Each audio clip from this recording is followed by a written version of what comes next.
Estimados participantes, reciban un cordial saludo. Vamos a revisar lo que significa la planificación estratégica dentro del marco de las clases del especialista que estamos siguiendo.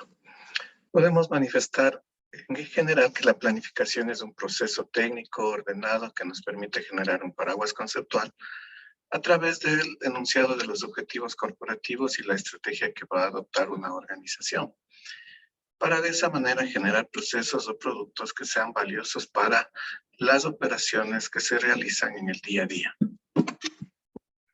Un plan estratégico se manifiesta en forma de un documento que resume los elementos necesarios para que la planificación pueda ser llevada a la práctica. Este concepto, una vez elaborado a través de un plan, objetivos y estrategias, debe respetarse y considerarse como una política de la organización para la implementación de las mejoras sustantivas que nos permitan llegar a alcanzar esa visión de futuro tan anhelada. Al respecto, es importante manifestarles también que este concepto de planificación estratégica no consta como figura en ninguna normativa del Estado, al menos de lo que yo he revisado, tanto en el Código Orgánico de Planificación y Finanzas Públicas, el Código Orgánico de Organización Territorial, la Ley Orgánica de la Contraloría, las normas de control interno de la Contraloría. Respecto a tenerse en cuenta, ya que no se podría contratar a alguien que nos haga una planificación estratégica, sino que esta más bien se ve como una visión que se puede alcanzar. Sin embargo, cabe también aclarar que de acuerdo con el Código de Planificación y Finanzas Públicas, lo que nosotros tenemos es un Plan Nacional de Desarrollo que se expresa a través de la planificación plurianual o cuatrianual y la planificación anual. Y lo que tenemos que hacer es alinearnos al Plan Nacional de Desarrollo. Por esa razón, yo podría manifestarles que bajo esa lógica, el plan estratégico vendría a ser el Plan Nacional de Desarrollo y todas las alineaciones que nosotros hacemos deben estar definidas de acuerdo a los objetivos, políticas y metas de ese Plan Nacional de Desarrollo. De esa manera podemos, por ejemplo, en el caso nuestro, indicar que el Código Orgánico de Planificación y Finanzas Públicas, en el artículo 41, al hablar de planes de desarrollo y ordenamiento territorial, define a estos como los instrumentos de planificación que contienen las directrices principales para los gobiernos autónomos descentralizados respecto a decisiones estratégicas de desarrollo y que permiten una gestión concertada y articulada a nivel del territorio. La planificación como tal tiene varias fases, una fase filosófica, tiene una fase analítica y una fase de definición. Dentro de lo que es la fase filosófica, básicamente debemos pensar en la empresa, en las personas y en los productos, y definirlos. En cuanto a la empresa, cuál es la visión y la misión que ésta tiene, en cuanto a las personas, los valores y políticas, y en cuanto a los productos, las características y beneficios de esos productos que nosotros vamos a generar, seamos una institución pública, seamos una institución privada. En cuanto a la fase analítica, esta contiene una situación actual, un análisis competitivo y una investigación o un análisis de la diferenciación de los productos y servicios para ser competitivos en un mercado. Cuando nosotros hablamos justamente de estas fases, básicamente debemos definirnos o atribuirles bajo diferentes lógicas. Por la naturaleza de esta asignatura, la planificación en general podría ser toda una maestría, pero vamos a limitar algunas actividades más para conocimiento que para una aplicación práctica. Sin embargo, existen muchas metodologías para poder insertarlas y desarrollarlas. En cuanto a la fase operativa, tenemos objetivos estratégicos, maniobras estratégicas y la planificación operativa, que las vamos a ir revisando. Pero básicamente quería indicarles justamente que la lógica de la planificación operativa es que si yo defino una misión y una visión para los próximos 4 o 5 años, yo debo establecer primero un análisis de fortalezas, oportunidades, debilidades y amenazas para esos 4 o 5 años de cómo las voy a ir superando, y luego debo elaborar una planificación operativa anual de cada año con metas e indicadores que me permitan llegar al quinto año de una manera razonablemente justa y que pueda ser medida en el tiempo. Si es que no cumplimos con estos tres elementos, va a ser muy difícil que nuestra planificación llegue a la práctica. Revisemos entonces muy brevemente qué significa cada uno. Ya hemos visto la fase filosófica, análisis de empresas, personas y productos. Y aquí podemos definir, entre otras cosas, cuál sería el objetivo y el campo de acción de esta fase, que es la de resumir lo que queremos que sea y que haga la empresa y nuestros colaboradores, e identificar en forma primaria lo que podemos hacer, fabricar o producir. En buenos términos, se trata de definir la misión, la visión, las políticas, los valores y los productos que tiene la organización. En cuanto a la visión, esta debe definirse como un conjunto de ideas generales, algunas de ellas abstractas, que proveen un marco de referencia de lo que la empresa quiere ser en el futuro. Es decir, debemos ser optimistas, pero también realistas sobre cómo vamos a alcanzar esta visión. ¿Qué elementos debe tener una visión? Primero, debe ser formulada por los líderes de la organización. Hoy se diría que debe ser generada por todo el equipo de la organización. Debe estar dimensionada en el tiempo, es decir, no puede haber una visión que no tenga un año en el que nosotros la vamos a cumplir. ¿Sí? Esta es una clave para poder hacer esa planificación operativa. Debe ser integradora, abordar a toda la organización, amplia y detallada para que todo el mundo la entienda y sepa cuál es el enlace que va a tener, positiva y alentadora, realista y posible y sobre todo consistente. Es decir, que nos permita llegar del punto A al punto B, del año 1 al año N, ¿sí? De manera que podamos nosotros hacer ese seguimiento y esa evaluación que les he mencionado. En cuanto a la misión, esta puede ser pensada dando respuesta a 5 preguntas. ¿En qué consiste nuestro negocio? ¿Quién es nuestro cliente? ¿Qué valora el cliente de nuestro negocio? ¿Cuál será nuestro negocio? ¿Y cuál debería ser nuestro negocio? Aquí lo importante, ustedes dirán esta palabra negocio en el ámbito público, en verdad es la traducción de business o actividad que viene del inglés, ¿sí? O job también es otra forma en la que nosotros podemos verle cuál es la actividad que debe tener nuestra organización y de esa manera poderla definir de mejor manera. Una buena declaración de misión debe tener 3 características. Una, concentrarse en un número limitado de metas, ¿sí? Hacer hincapié en las principales políticas y valores que la empresa piensa tener, definir los principales ámbitos competitivos en los cuales la empresa va a operar, ¿sí? Es muy importante este tema. En cuanto a valores, ustedes tienen ahí una lista de valores. Estos hacen referencia a una declaración de aquellos valores individuales que la organización promoverá para que se desarrollen entre los empleados de la misma. Si es que un valor es la solidaridad, la honestidad, la empresa tiene que concentrarse en estos para poder mejorar en el día a día. En cuanto a políticas, estas lo que nos sirven es para restringir el criterio individual, lo que cada uno puede hacer, y que cada uno actúe en función de cuestiones importantes que sean previamente definidas. En definitiva, es el trato que la empresa dará a los accionistas, distribuidores, proveedores, empleados y clientes. No olvidemos este tema, es muy importante. En cuanto a productos, de manera a priori podemos decir, cuando los vamos a definir, que estos deben tener una capacidad de producir lo que nosotros queremos y además que podamos trabajar en ellos. Definir un producto, también un servicio, ya lo vamos a definir, que es trabajar en 2 cosas. ¿Cuáles son las características, beneficios y ventajas que tiene este servicio? ¿Y cuál es la identificación y las combinaciones de este servicio? Ustedes dirán de qué manera yo lo puedo desarrollar. Vamos a hacer algunos ejemplos. Cuando nosotros analizamos, por ejemplo, la pirámide de Maslow, nosotros vemos que el ser humano va desarrollando sus propias necesidades o va satisfaciendo y en la medida que las va construyendo, va mejorando su situación y va ascendiendo en esta pirámide, ¿sí?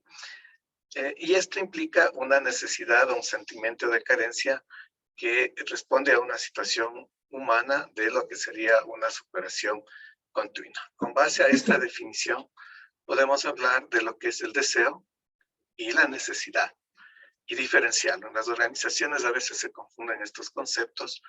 Un deseo es una forma particular en cómo se satisface una necesidad, es decir, cuánto y cómo.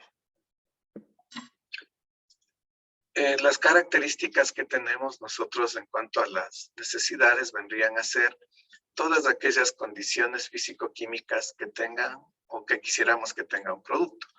Y describirlas a estas en función del color, olor, textura, tamaño, material, densidad, mecanismos, etcétera. No se incluye en este punto nada que no sea físico o químico. Eso en cuanto a lo que sería bienes, y la idea es diferenciarla con los servicios, que son los que más se prestan en lo público.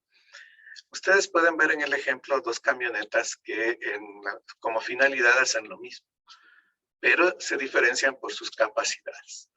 De ahí que un producto se puede definir en tres capas desde el punto de vista del consumidor. La una que se llama producto base, que son las características mínimas necesarias para que un producto haga lo que debe hacer.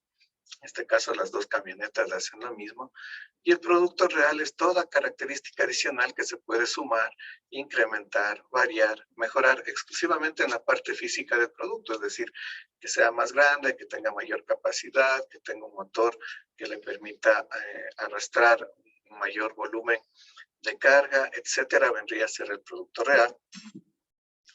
Y el producto ampliado vendría a ser aquel en el que ya no hay ningún incremento de características, sino que a este producto real se suman otros beneficios, valores o mejoras que no afectan su parte física, es decir, el prestigio que se pueda tener y otros conceptos que están relacionados justamente con el financiamiento, que es lo que a veces a uno le decide o le define que se compre un vehículo, por ejemplo, o el stock de repuestos o el mantenimiento o la disponibilidad que estos tengan. Eso es lo que nos lleva realmente a definir un producto, la calidad del servicio que éste tiene, ¿sí?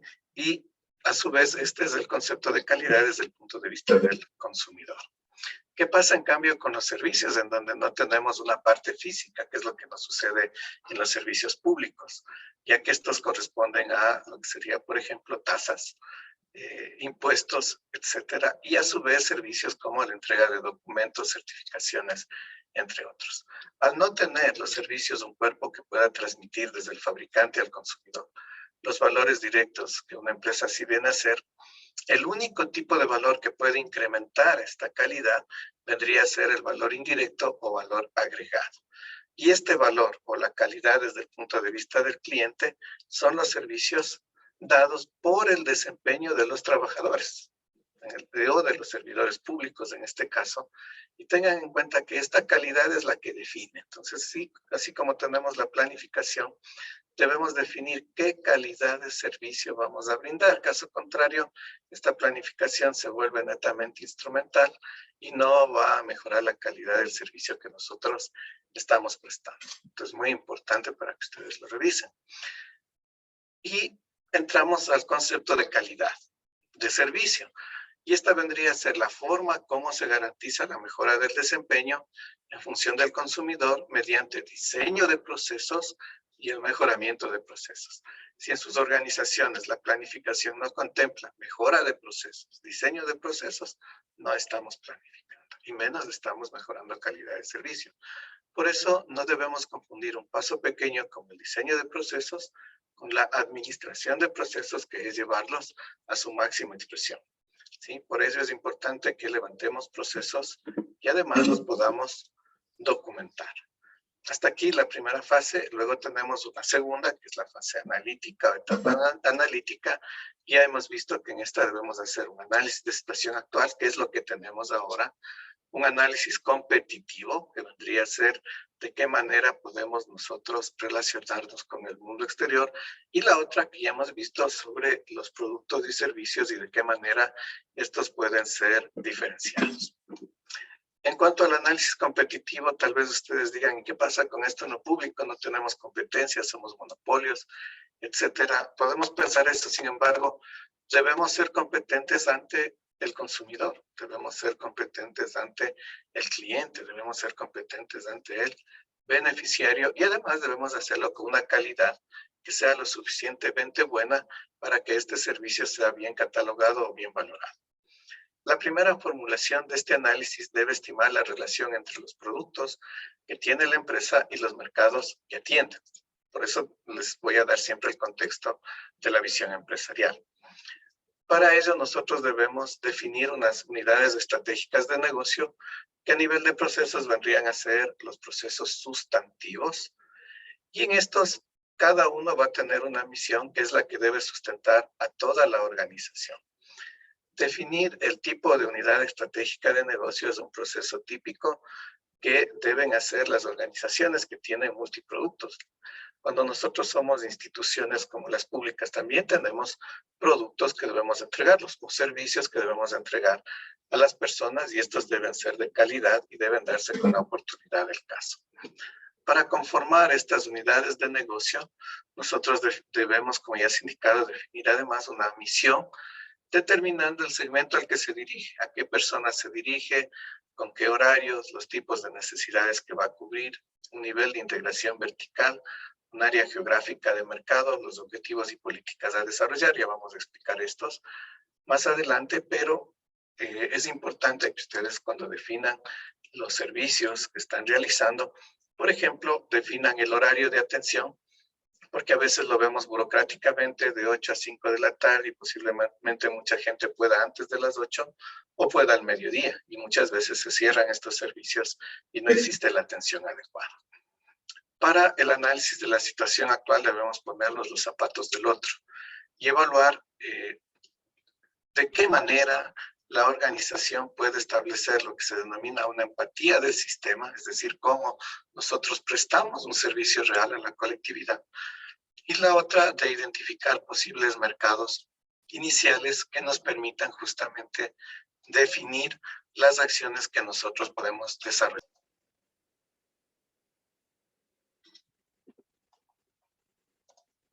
Bien. Del mismo modo debemos analizar las tres vertientes que vendrían a ser el medio externo o macroentorno, ¿sí? Que es lo que nos rodea, el ambiente fuera de la organización, el medio interno que vendría a ser el ambiente organizacional, el mercado situacional, es decir, a dónde nos estamos dirigiendo, ¿sí? O cuál sería la demanda efectiva que se tenga, y obviamente el microentorno, que es qué es lo que tenemos dentro de casa que nos permita ser mejores o diferenciarnos. En definitiva, debemos identificarnos como actores o como partícipes. Lo que estamos indicando podría resumirse en lo siguiente, en este cuadro, en donde tenemos un macroambiente que vendría a ser esa relación político-jurídica, económica, sociocultural y tecnológica que rodea la organización, un medio interno que vendría a ser el desempeño humano, la viabilidad financiera, las habilidades de marketing, las capacidades que tenemos en tecnologías de información y comunicación, la manufactura, en este caso del ejemplo que estamos viendo, y el liderazgo que nosotros podemos desarrollar. Y el microambiente vendría a ser esa relación entre los dos que nos permite, primero, identificar un mercado, hacer un análisis horizontal y vertical y tener un apoyo a través de una matriz de ciclo industrial, que es la teoría del señor Michael Porter, que básicamente se dirime de la siguiente manera.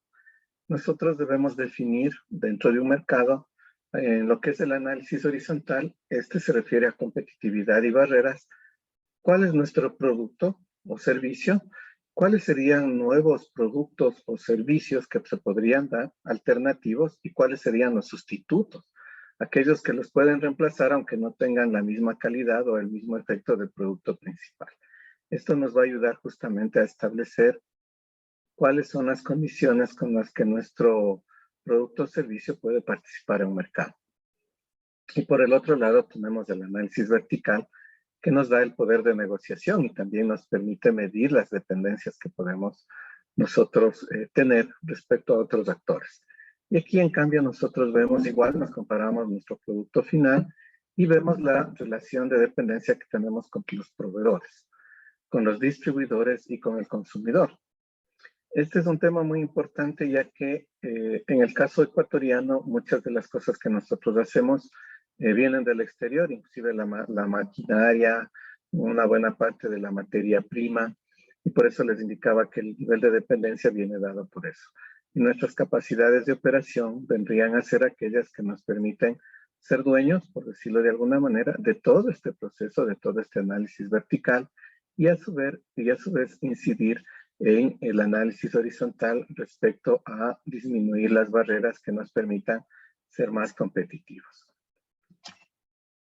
Otro tema que nosotros debemos analizar en la fase analítica es el ciclo de vida de la organización.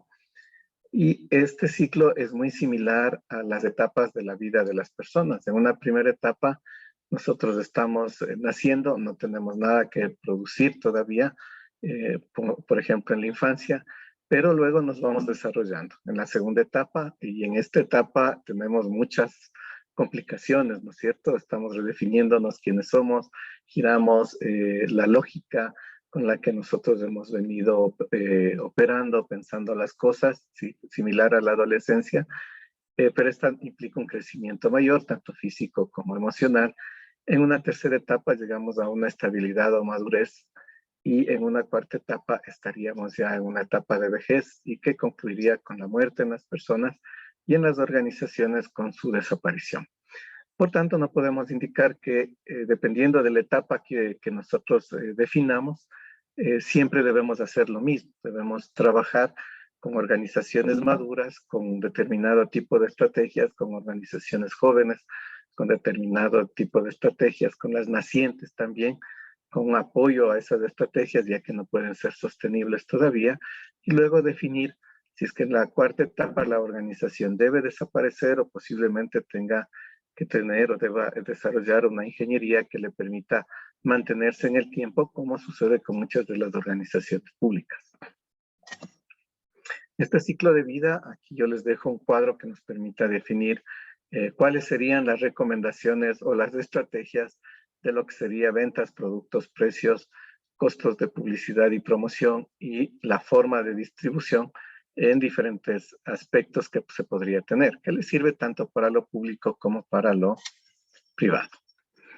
Una vez que defino estas estrategias, puedo establecer, dependiendo de este ciclo, si es que es introducción, crecimiento, madurez o declive, que acabamos de describir, estrategias para diferenciar, posicionar o sostener. Y si fuera el caso de redefinir estas estrategias, reutilizar, reposicionar o relanzar. Entonces, con esto yo puedo ir definiendo una planificación mucho más interesante que me permita establecer una posición competitiva. Y básicamente esta competitividad se puede medir y existen formas. Una recomendación es la que tiene el PNUD, por ejemplo, en la que se evalúan factores subjetivos y objetivos que impactan en la aceptación de los productos. Y la escala resultante nos mostraría una posición de la organización con respecto al sector. Entonces aquí tenemos este concepto de ciudades competitivas, por ejemplo, en donde se ha creado un índice de ciudades en las que se evalúan a las instituciones, las infraestructuras, la adopción de tecnologías para la sociedad, la atención en salud, las habilidades, en este caso, centros de formación que se tengan, la posición o productividad local, la eficiencia de mercados, el tamaño del mercado y los ecosistemas de innovación, y esto me define una ciudad competitiva. Esto lo podemos aplicar, sí, a nuestra lógica y a nuestra realidad. En la tercera fase o fase operativa, que ya les he explicado que en esta debo hacer los planes operativos para cada año en la que yo he definido mi visión.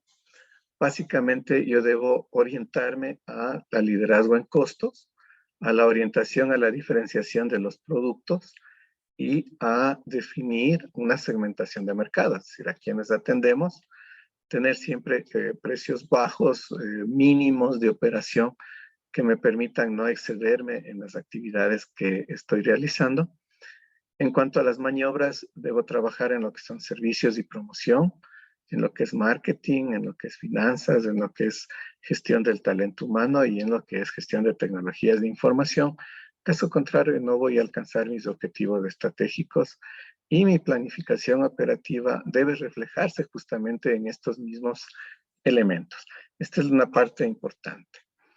La planificación operativa se concibe como la desagregación del plan plurianual, que les mencioné al inicio, y de los planes plurianuales institucionales en objetivos estratégicos, metas, programas, proyectos, acciones y actividades que se impulsarán en el periodo anual.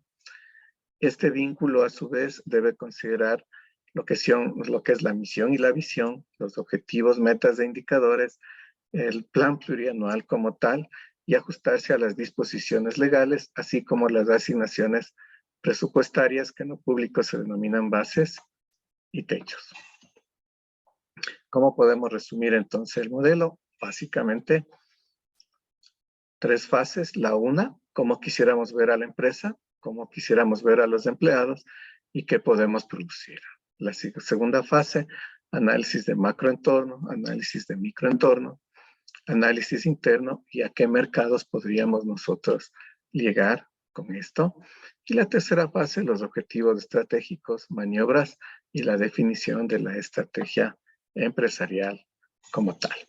Todo esto se refleja en un documento que vendría a ser un plan corporativo que debe contener la misión, la visión, los valores y políticas, productos y servicios, unidades de negocio, identificación de productos, análisis de oportunidades y amenazas, resultados del análisis vertical, horizontal, barreras y ciclo de vida, fortalezas y debilidades, y los objetivos estratégicos, objetivos específicos y estrategias del año 1 al año N. Hasta aquí hemos revisado justamente las actividades que corresponden a la planificación y realizaríamos las prácticas correspondientes.